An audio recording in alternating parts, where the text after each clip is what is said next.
Stock মার্কেটে আপনি যদি সফল হতে চান তাহলে এই তিনটি ধরনকে প্রথমেই আপনাকে শিখতে হবে এবং বুঝতে হবে। এবং শুধু বুঝলেই চলবে না, আপনাকে এদের মধ্যে পার্থক্যটা অনুভব করতে হবে যে কী পার্থক্য এই তিনটির মধ্যে। এবং তারপর সেটা অনুভব করে নিলেই হবে না, সেটাকে আপনাকে এক্সিকিউট করতে হবে, সেই মতো আপনাকে চলতে শিখতে হবে। তো এই তিনটে জিনিস কী কী?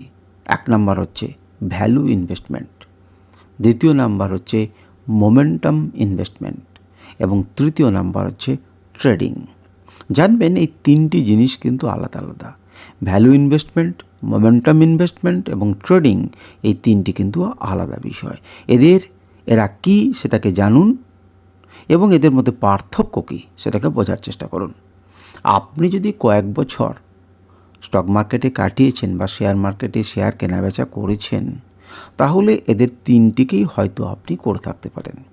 মোমেন্টাম ইনভেস্টমেন্টও আপনি করেছেন, আপনি ভ্যালু ইনভেস্টমেন্টও করেছেন এবং আপনি ট্রেডিংও করেছেন। যদি এগুলোকে না জেনে থাকেন তাহলে আপনি জানার চেষ্টা করুন, আজ থেকেই বোঝার চেষ্টা করুন। আর যদি আপনাদের মনে হয় যে আমার কাছ থেকে সেগুলোকে শিখবেন, তাহলে আপনারা কমেন্ট করুন। যদি ভালো সংখ্যক কমেন্ট আসে তবেই কিন্তু এই ধরনের গুরুত্বপূর্ণ ভিডিও করার, বড় ভিডিও করার কোনো মানে দাঁড়ায়।